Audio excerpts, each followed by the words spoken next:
हमारे प्रदेश के यशस्वी मुख्यमंत्री, जिन्होंने भगवान महाकाल की उज्जैन की ज्योति की स्रोत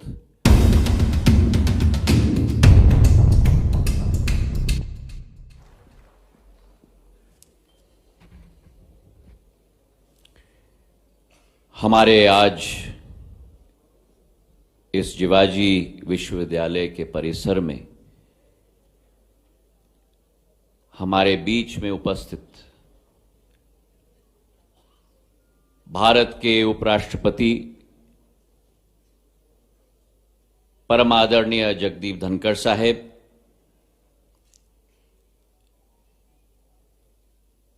महामहिम के रूप में यहां हमारे बीच में उपस्थित हैं, पर मेरे लिए एक बहुत भावुक क्षण है, क्योंकि महामहिम का संबंध मेरे पूज्य पिताजी के साथ एक पारिवारिक संबंध रहा है, एक मित्रता का संबंध रहा है। आज इस समारोह को और गौरवान्वित करते हुए उनकी धर्मपत्नी डॉक्टर मिसेस सुदेश धनखड़ जी भी हमारे बीच में उपस्थित हैं। तालियों की गड़गड़ाहट से हम स्वागत करें।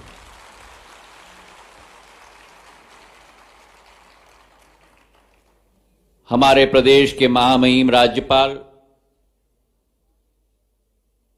जिनका बरदहस सदैव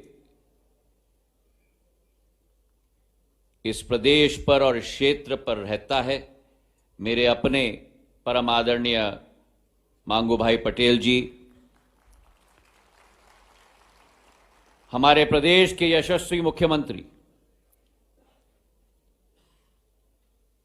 जिन्होंने भगवान महाकाल की उज्जैन की ज्योति की स्रोत पूरे मध्य प्रदेश में और अभी विश्व के दौरे से वापस आए हैं, जर्मनी और इंग्लैंड से, और मध्य प्रदेश का नाम वहां भी रोशन किया है, मेरे अपने आदरणीय मोहन यादव जी, विधानसभा के हमारे अध्यक्ष, और जिन्होंने ग्वालियर का और इस चंबल क्षेत्र का नाम पूरे देश में रोशन करने का कार्य किया है, आदरणीय नरेंद्र सिंह तोमर जी, हमारे प्रभारी मंत्री तुलसी सिलावट जी, हमारे उच्च शिक्षा मंत्री, जिनके अधीन ये कार्यक्रम आता है, आज ग्वालियर में हम उनका भी स्वागत करते हैं, इंदर सिंह परमार जी, हमारे वाइस चांसलर साहब अविनाश तिवारी जी, सभागृह में उपस्थित मेरे सामने बैठे हुए सांसद महोदय, विधायकगण, संतगण, पूर्व मंत्रीगण और जिवाजी विश्वविद्यालय के समस्त हमारे प्राचार्यगण, अध्यापकगण और मेरे सभी भाई और बहनों जो यहां इस कार्यक्रम में उपस्थित हैं। आज हमारा अहसौभाग्य है कि जो शहर संगीत, शिक्षा और संस्कृति के लिए जाना जाता है, उस शहर में महामहिम उपराष्ट्रपति का आगमन उस ऐतिहासिक ग्वालियर शहर में आज हुआ। हम अपने आप को गौरवान्वित समझते हैं कि जिवाजी विश्वविद्यालय के इस कार्यक्रम में आप पधारे। एक मौका मिला ग्वालियर की जनता को आपका आशीर्वाद ग्रहण करने के लिए, और जिस क्षमता के साथ और संकल्प के साथ आपके नेतृत्व में राज्यसभा केवल नहीं लेकिन देश में एक आधुनिक युग प्रधानमंत्री जी के द्वारा लाया जा रहा है, मैं मानता हूं कि सत्य में अमृत काल से शताब्दी काल का भारत का सफर एक सुनहरा युग बनने जा रहा है। मेरे भाई और बहनों, हमारी संस्कृति में लिखा गया है कि विद्या ददाति विनयम विनयाद याति पात्र नाम। कहने का तात्पर्य यह है कि ज्ञान से ही विनम्रता प्राप्त होती है, ज्ञान से ही विनम्रता प्राप्त होती है और विनम्रता से ही पात्रता उत्पन्न होती है। और इसी सोच और विचार के साथ मेरे आजोबा महाराजा जिवाजीराव सिंधिया, जो मध्य भारत के राज प्रमुख थे, उन्होंने जिवाजी यूनिवर्सिटी की बीज की शुरुआत की थी और विचारधारा की शुरुआत की थी। और आज ये जिवाजी यूनिवर्सिटी जो 250 एकड़ में स्थापित किया गया है, जो देश के राष्ट्रपति डॉक्टर सर्वपल्ली राधाकृष्णन और मेरी आजी अम्मा राजमाता विजयराजे सिंधिया जी के द्वारा जिस विश्वविद्यालय का भूमि पूजन किया गया था, आज ये हमारा विश्वविद्यालय एक केवल ध्यान का केंद्र नहीं है, एक केवल ज्ञान का केंद्र नहीं है, लेकिन उभरते हुए भारत का प्रतीक, अंतर्राष्ट्रीय स्तर पर एक नक्षत्र की तरह उभरता हुआ शिक्षा का संस्थान आज बन चुका है मेरे भाई और बहनों। और मेरे आजोबा की यही सोच विचारधारा थी कि हमारे क्षेत्र के नौजवानों को, मध्य भारत के, मध्य प्रदेश के नौजवानों को कहीं बाहर न जाना पड़े शिक्षा ग्रहण करने के लिए, अपने क्षेत्र में ही शिक्षा ग्रहण करें और उस शिक्षा ग्रहण करने के बाद केवल पूर्ण रूप से शिक्षित न हो, लेकिन उसके अतिरिक्त सशक्त भी बने और क्षेत्र का और देश का नेतृत्व करने की क्षमता जिवाजी यूनिवर्सिटी का हर एक नौजवान, युवा और युवती रखे। इसी सोच के आधार पर इस यूनिवर्सिटी की बुनियाद रखी गई थी। और अभी अभी महामहिम उपराष्ट्रपति जी से हमारी चर्चा हुई, जो बीज बोया गया था 60 साल पूर्व, आज वही बीज एक वट वृक्ष के रूप में हमारे सामने खड़ा हुआ है। आज हमारी यह संस्था 8 जिलों में 484 विद्यालयों के साथ जुड़ चुकी है और 1.5 लाख स्टूडेंट्स ज्ञान प्राप्त करते हैं जिवाजी यूनिवर्सिटी के बदौलत। मेरे भाई और बहनों, हमारी ये संस्था निरंतर अग्रसर हो रही है, आधुनिक युग की कटिंग एज टेक्नोलॉजी को अपनाकर आगे चल रही है। और जो संस्थापकों की सोच और विचारधारा थी, उस विचारधारा पर मुख्यमंत्री मोहन यादव जी के नेतृत्व में, हमारे महामहिम के मार्गदर्शन में यह संस्था 10 कदम आगे बढ़कर भारत माता की अग्रिम संस्था बनने जा रही है। पूरे देश के टॉप 10 यूनिवर्सिटीज में व्याख्यात हमारी जिवाजी यूनिवर्सिटी आज बन चुकी है। सिंधिया परिवार का एक महामहिम जी सदैव शिक्षा के प्रति केवल एक रुचि नहीं, लेकिन एक दिल का धड़कन शिक्षा सदैव सिंधिया परिवार का रहा है। जब महाजी महाराज ने ग्वालियर रियासत स्थापित की, उस जमाने में उन्होंने अपना ज्ञान उज्जैन के संस्कृत के प्रोफेसर से उन्होंने अपने आप ज्ञान प्राप्त किया था। पर्शियन बोलते थे, मराठी, हिंदी, अनेक भारतीय भाषा बोलते थे। और उन्होंने स्वयं एक संगीत का विश्वविद्यालय भी मथुरा में स्थापित किया था। भगवान कृष्ण की भूमि में एक संगीत का विश्वविद्यालय वहां स्थापित किया। महारानी बैजाबाई ने सांदीपनी आश्रम उज्जैन का पूर्ण उन्नयन और जीर्णोद्धार अपनी निजी राशि से की थी। वो आश्रम जहां भगवान श्री कृष्ण ने अपने गुरु से ज्ञान प्राप्त की थी। और उसके बाद जयाजीराव महाराज के कार्यकाल में शिक्षा के लिए एक नई नियम लाई गई कि जहां जहां 1000 की आबादी भी हो वहां स्कूल बनना चाहिए, क्योंकि ज्ञान प्राप्ति से ही एक नौजवान आगे बढ़ पाएगा। और ग्वालियर स्टेट में वो अधिनियम पारित किया गया और उस जमाने में 150 साल पूर्व 50,000 रुपए का बजट केवल एक इस नियम के लिए पारित किया गया ग्वालियर स्टेट के अंदर। माधव महाराज ने तो अपने जमाने में शिक्षा जगत में एक नई क्रांति लाई। बनारस के काशी हिंदू विश्वविद्यालय के कुलाधिपति थे। ग्वालियर में पहला मेडिकल कॉलेज, गजराराजे मेडिकल कॉलेज उनके जमाने में स्थापित किया गया। और उनके पच्चिनों पे चलते ही मेरे आजोबा जिवाजीराव महाराज ने विक्रम यूनिवर्सिटी के कुलाधिपति थे। बनारस हिंदू यूनिवर्सिटी के कुलाधिपति 3 बार बने। और उसी के साथ साथ नई शिक्षा की संस्थान जिवाजी यूनिवर्सिटी की सोच और विचारधारा भी उन्होंने रखी थी। MITS की भी सोच और विचारधारा उन्होंने रखी थी। SATI कॉलेज विदिशा की भी सोच और विचारधारा उन्होंने रखी थी। और आज मुझे गर्व है कि मेरी आजी अम्मा ने उनके हर सपने को पूरा किया। राजमाता विजयराजे सिंधिया जी ने।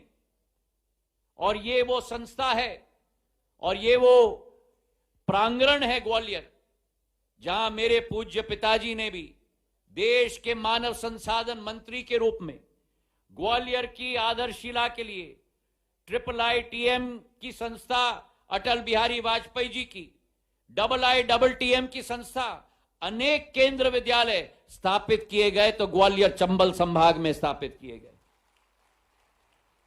तो आज पूर्ण विनम्रता के साथ जो हमारी जिवाजी विश्वविद्यालय की ध्येय वाक्य है कि विद्या प्राप्त तेज, कि विद्या से ही तेज की प्राप्ति होती है, उस विचारधारा को आगे लेकर हम लोग संकल्पित होकर इस विश्वविद्यालय की प्रगति और विकास सुनिश्चित करेंगे। और आज महामहिम उपराष्ट्रपति जगदीप धनखड़ साहब और उनकी धर्मपत्नी दोनों हमारे समस्त हैं। हमारे लिए ये एक गौरवशाली दिवस नहीं, एक सुनहरा अक्षर में लिखा जाएगा ये दिवस ग्वालियर के इतिहास में। इस बात का मुझे पूर्ण विश्वास है। आप सबका बहुत बहुत धन्यवाद। जय हिंद, जय भारत।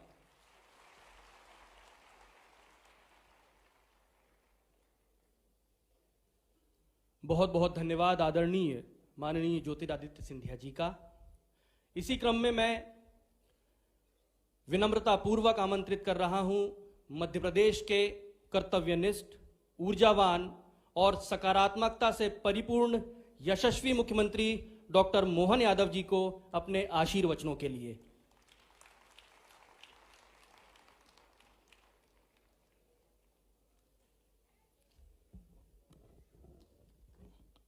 मध्य प्रदेश की धरती पर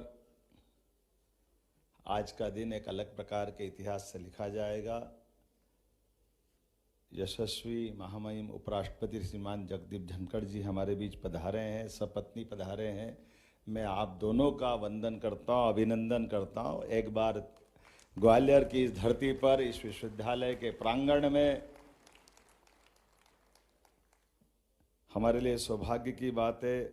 महामहिम राज्यपाल जी मंगूभाई पटेल साहब भी विराजमान है। मैं आपका भी अभिनंदन करता हूं, स्वागत करता हूं।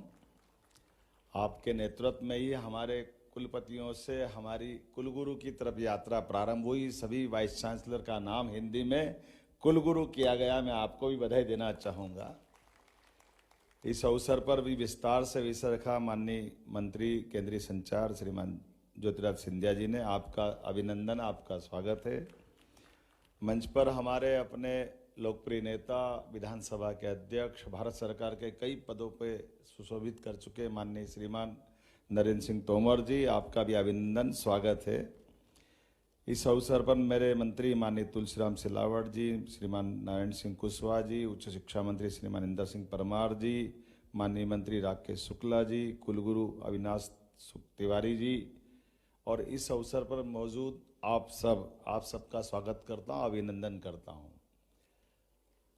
आज के इस अवसर पर एक साथ दो कार्यक्रम का यहाँ अलग अलग प्रकार से एक तरह से संयुग्मन हुआ है।